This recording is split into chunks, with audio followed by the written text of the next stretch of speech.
is don't just sit around and watch other people obtain their goals.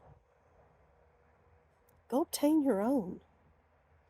If you're still here, you're still sucking air, you still have a lot of value and you still have life left to live, no matter your age.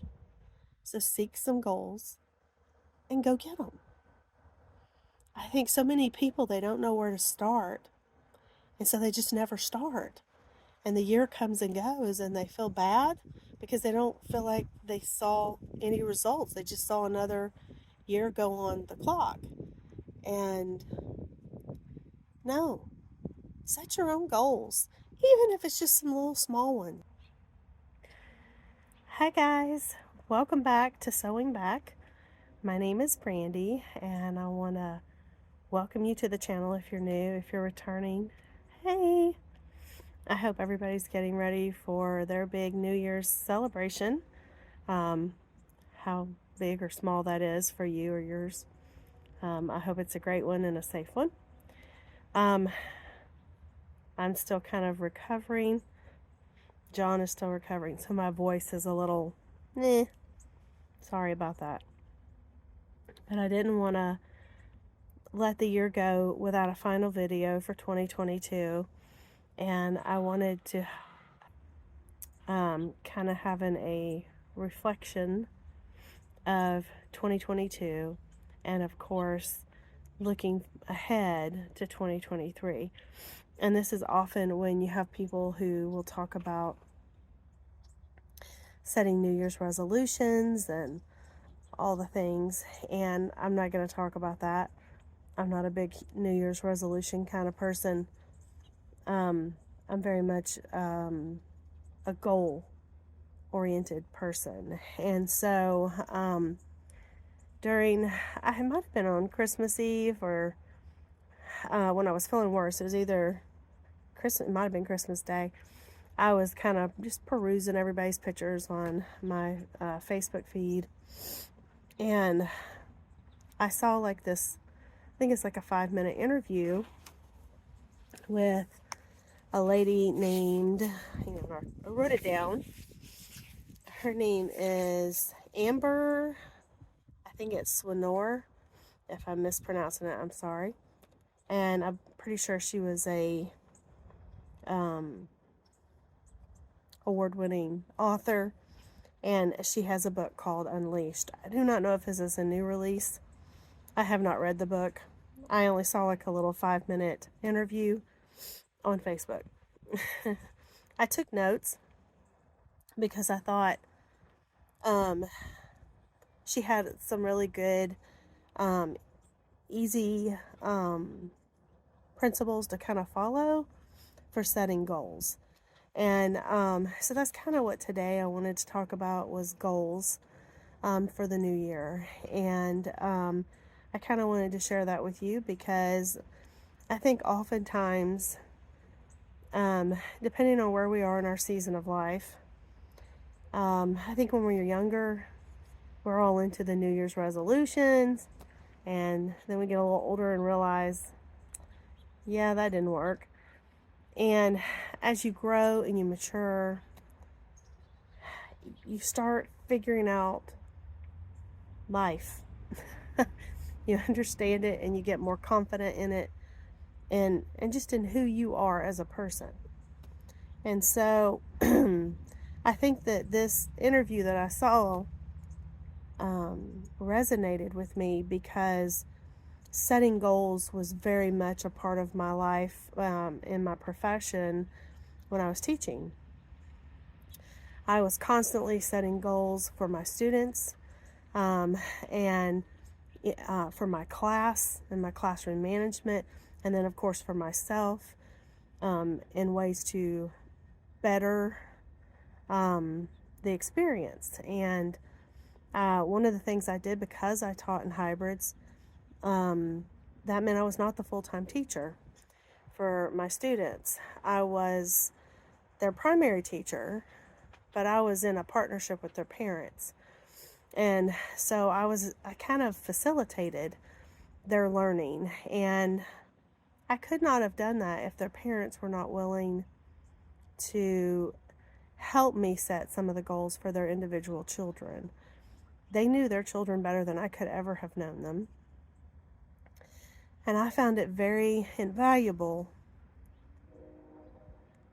to take that time with each of my parents to kind of get to know them and where they saw the holes in their child's learning and things that we needed to work on. And I would put that kind of into some of them were academic goals, but a lot of them were personal goals and or maybe social goals and different things like that. And I so appreciated that because I felt like it gave for a better experience for them, for their child, and for me as the teacher. If you're not familiar with a hybrid is where the kids go a couple days a week with their teacher, and then they're at home the other days with usually their primary parent. I did, during 2020, I had some kids who had tutors because their parents worked, and these parents valued that their kids had some time in a classroom when a lot of the other schools were still closed. And so that was kind of how that worked. And overall, I love the hybrid model. I think it is a fantastic way to teach children. But I also recognize that not everybody can do that. I'm thankful that I got to work in hybrids pretty much all of my career, with the exception of a small portion in preschool early on. And I'm so thankful that my children have participated in hybrids because I think it has set them up very well for adulting and being kind of lifelong learners and self-motivated and some ways self-taught. There's a good blend of all of those things. So going back to this whole making your goals, I don't remember if she had a title. I just wrote in my notes, making your 2023 goals. So she essentially has 4 principles. And the first one was to make sure that whatever goals you set align up with your values. Now, a lot of times when we think about values, we think about maybe religious, spiritual kind of things. And those are our values. But there are other things that maybe you value. Maybe you covet your time with your family and you only want so much, spent away and things like that. A value can be a lot of different things. So don't just think of it kind of single-minded. Think of that a little bit broader for you and your individual case. What are your values? I have a lot of them. And so it really depends on what we're talking about. But it is important because if you set up something that doesn't align with your values, you're not going to meet that goal. Okay, so you're just spinning your wheels, and you don't want to do that. It's a waste of time. The second one was make sure that whatever your goals are, that they are doable with your amount of time and your amount of energy to be successful. When you are setting goals for first graders, sometimes it is like herding cats in a classroom, but it's fun. It's never boring, for sure. And but you have to set goals that are obtainable, and you need to have some standards and things like that in place. But you have to recognize that everybody's kind of an individual, and just because maybe the norm hits something here or there, that may not be the norm for everybody. So when you are setting up your goals for success, make sure this is something you can do. So let's say, let's just say you hadn't walked around your block in, 5 years. And you decide you want to run a half marathon. That's not going to work. That's not a successful goal. So maybe a successful goal in that would be, I'm going to walk around the block 3 days a week. And I'm going to try to do this consistently throughout the year. Okay? So that's where you're thinking about what can you actually do, the time and the energy that you have to do those things so that you can be successful. Her third thing was to define your priorities. And she gives 4 examples. I thought they were very good, so I'll tell you what her 4 were. Her 4 were health, wealth, love, and happiness. I think those are probably pretty typical things. I kind of changed mine up because one of the things that in the interview she was talking about was to really be evaluating what is it you spend your time on or with, and where are your interests, all these different things. And so that's I kind of thought on those things. So my 4 things that I really want to focus on for 2023 is definitely my health. That has been an ongoing thing since honestly since I was about 20 years old. It is something I work towards to be the best me at any given season of life, and this coming year will be no different. My second thing that I put was content creation. That is something I have spent a lot of my time on this year, and where I have lots of interest, and I have lots of goals kind of running around in my mind and head that I want to explore more in this area. My next one I put was family. And my family, because I love them. They love me. They're my peeps. But because I think it's so important, when your kids are little, it is so easy. It's so easy to cultivate your relationship with your children. They're little. And then they grow up. Hopefully they eventually move out and they have success in life. And they'll have failures too. But that's kind of the plan for most folks. And you're not always with your kids then. And sometimes your kids move away, and it can make these relationships more challenging. And I think often what I have experienced and witnessed is there's kind of 2 schools of thought. And there's the school of thought where you can be the person trying to cultivate the relationship, or you can be the person expecting the other person to cultivate the relationship. And I think the truth of it is that it's a 2-way street. But I think when I'm talking about family, if I'm talking about my children, that is something where I feel like I have to set a good example. And sometimes I'm really good at that, and sometimes I'm not. And because when you're setting an example, that's not always with just your children. It could be with your parents, your siblings, your extended family, friends that are like family, neighbors, that kind of, it kind of just runs the gamut. And but in particular, because I do have 3 adult sons, 2 of which are on their own, I have been working towards cultivating a healthy relationship with each of them. It's weird. It's weird because it's not the same. It's not meant to be the same. Your children grow up, they become adults. They have their own thoughts and views on things, and that's okay. And I want my children to understand that, or any of my family, I have family, that I love them, that I care for them, I pray for them, but I also don't want to get so busy in life that I don't take the time to make them a priority.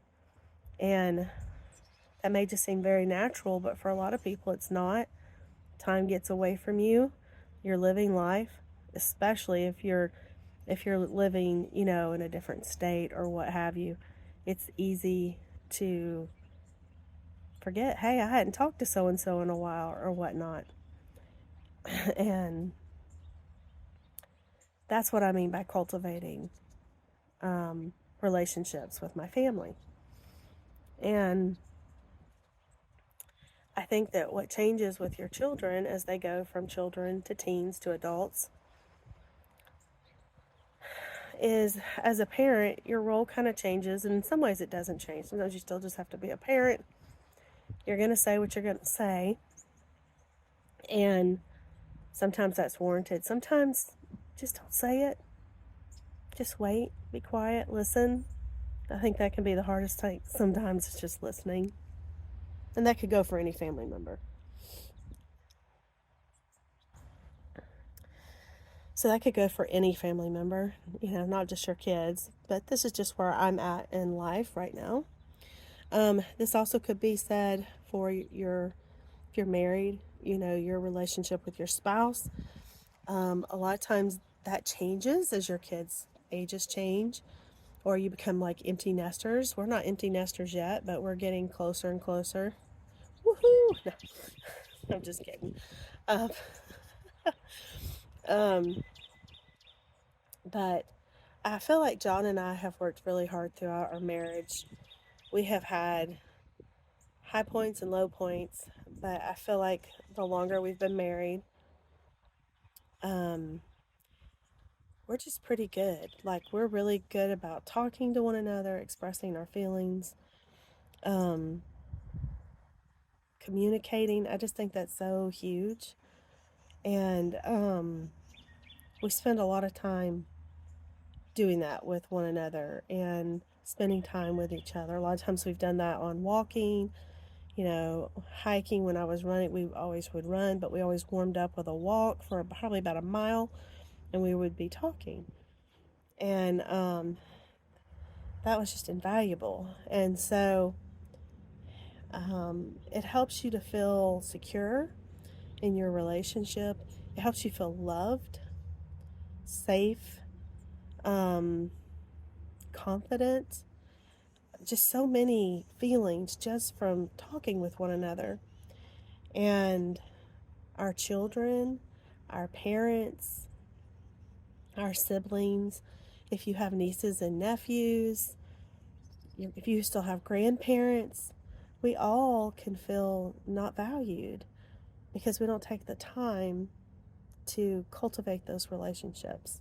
So that is something I really want to work on. I have been working on it, but I want to get better at it. It is one that I feel like I have had some success this year, but I want, I think it's just one I'll be working on my whole life. And I guess eventually maybe I'll have grandkids that I can add to the list and stuff like that. So I put family, and then my last one that I put some spiritual goals for myself, and that those to me, um, m- my spiritual life is what brings me joy and peace, and I guess ultimately happiness. So to me, that one just seemed like a better header for that area. All right. So her fourth thing is to create a SMART is an acronym, goal, okay, or goals. So you're going to set goals in each of your four categories. So what does SMART stand for? It stands for specific, that they are measurable, that they're accountable, that they're relevant, and that they're time bound. So a lot of mine, but I can set like the one for family, cultivating a relationship. Well, how can I make that a time bound one? Because that's something that's kind of always ongoing. Well, a way to make it a time bound one is maybe I set aside, you know, each month personal time with each of these children. And I have a month, you know, and I can plan in whether that's just some text messages, a phone call, maybe take them out to lunch or take them breakfast or or have them over for dinner, or whatever, or like if it's my parents or something that I go visit, that I'm checking in, just so that they know I haven't forgot you. I love you. And particularly, I also want to work on this. I have a sister who lives out of state, and we've always been really close. And it's hard. She's in the middle of raising her young daughter and her husband, and they're just, going, going, going. And I know that. I've lived that, and I respect that. But I feel like I made a little bit of some end goals with this last year when we went to North Carolina.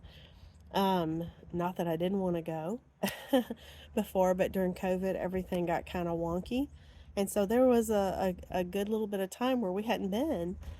And, and so I think making efforts like that, that would be a time bound goal that, okay, I know I'm going to make another trip to North Carolina in 2023 and start planning on that. And setting a date that would be specific, measurable. Well, it's a trip, so that would be a way that you can measure it, and that it's actionable, is something you go and do, and that it's relevant. It was relevant in my life and John's life to spend that time with them and with my niece, and to be cultivating those relationships. So I hope that that helps a little bit. Um, but I thought that was really good, because when you're writing goals for kids, that's exactly what you're doing. You are setting up goals that are very specific, that they have, that you should be able to be successful in them. That's not to say that they're going to be easy to be successful in. It's just that if you do X, Y, Z, it should be obtainable, and that you put this into one of your 4 areas to work on for the year, and then that you follow the SMART goals that you're setting for yourself, being specific. How can I measure it? What kind of action can I take? Is this even relevant? Because if it's not relevant, then that's not a goal you should make. And what is my time restraint for this goal? So as you're making your goals, these were just some things I thought. Reflect on, I guess, this last year for sure, but kind of what you've been doing in the last few years. I know it's kind of hard because it's been weird. Um, but what is it that you've spent your time on? What have you enjoyed? What piques your curiosity? And that you might want to set goals on it. Because if you set goals that you're not really interested in, you're not going to do them. Okay? That's going to fail. And if you're wondering, I have all that written down in a notebook because I like paper. My husband likes spreadsheets. I like paper. And, but that's what you want to do. Is to be thinking, how have you spent your time? And I also would tell you, what have you learned and grown the most in the last year? What excites you? Like, you want to know more about it. Like, you can't wait to learn more about this, whatever the thing is. That's a great thing to start your goals with. The next thing I would encourage you, if you're someone like me, you like paper, write it down. I have just a regular notebook, a spiral notebook that has plastic around it. There's a lot of the calendars you can get, that you can pick your word for the year, all these things, your vision board. And I've purchased some of those items, and then I get them and I'm like, how am I supposed to know what my word of the year is? The year just started.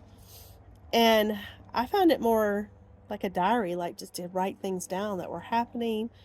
I would take photographs and I would print those out and put them in so I could look back at the end of the year and see um, the value of things that were going on in the day to day of my life.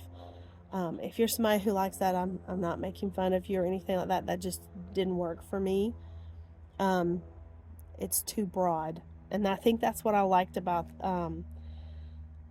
Amber Senor's Unleashed list here, because I think that this makes a lot of sense. It doesn't have to be hard. It doesn't have to be overcomplicated. You don't have to have 50 million pieces of paper that you glue and add all the frilly things. If you like to do that, okay, we'll do it. But you don't have to. The other thing that came to mind was I am somebody who likes to write things down, and I'm somebody who likes to percolate on things. And that doesn't happen overnight. I think on them, I chew on them, and it's kind of a process. And so I would encourage you to not think that you failed if you don't have everything together come Sunday night, as the clock hits midnight, you don't have all this done. So what? Work on it. Work on these things month to month. And um, as I said, percolate on them. Have a cup of coffee. Dwell on these things. The only thing I wanted to say, kind of the financial goals, that's a big one. And it is one I think everybody should do.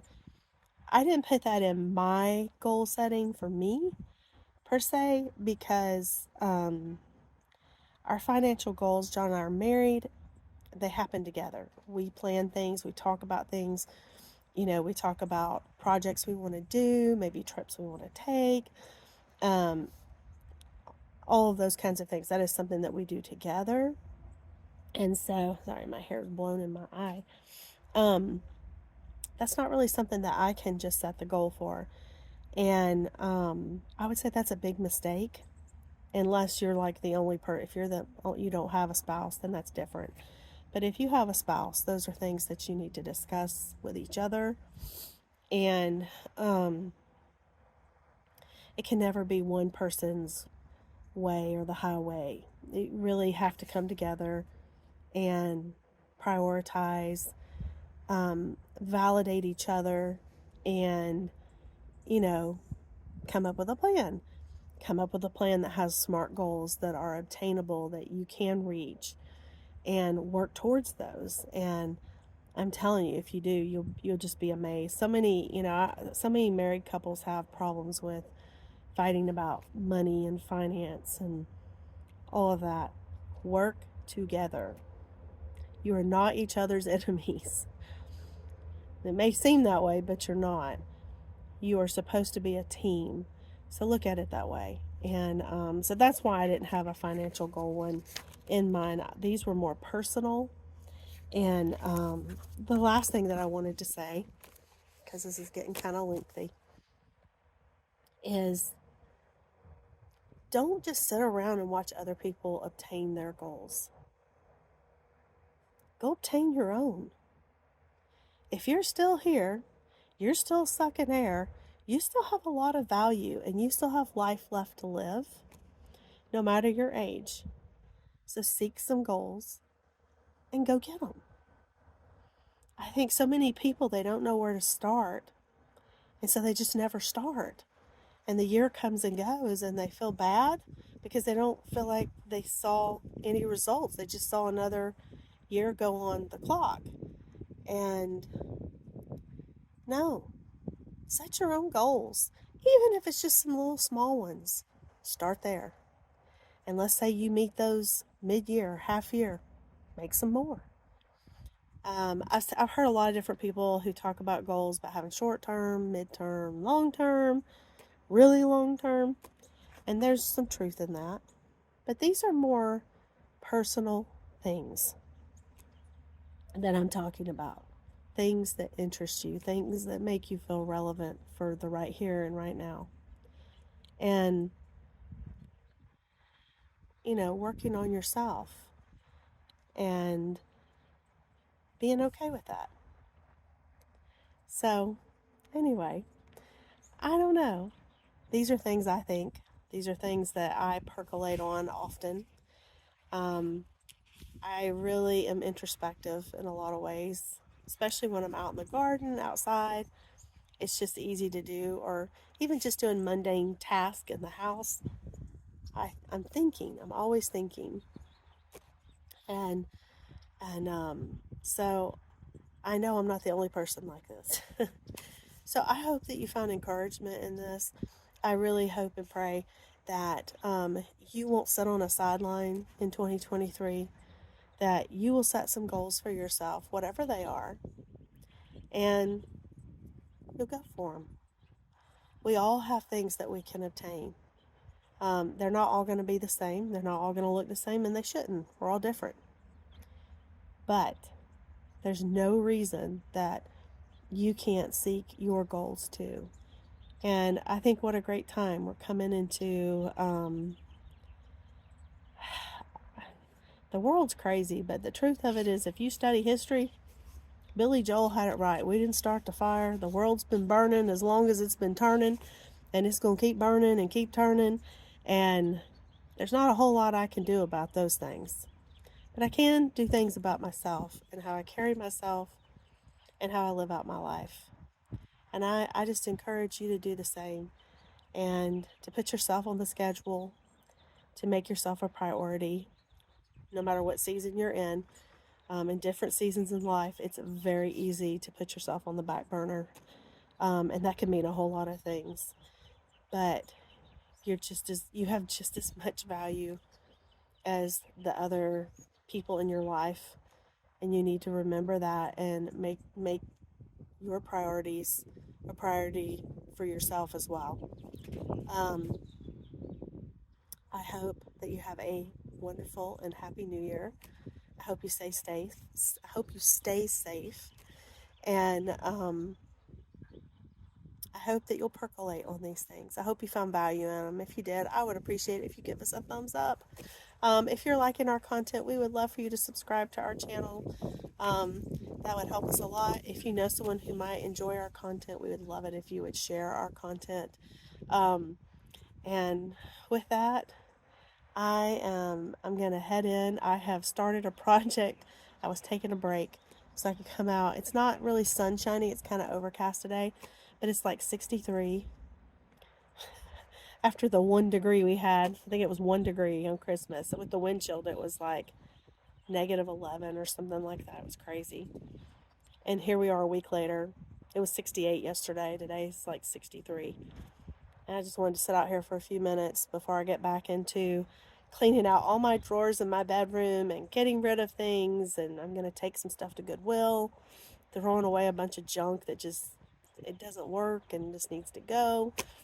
And so I've been trying to organize that, and I want to go get that finished. And so I hope that you're enjoying the end of 2022, and I will see you next time. Bye.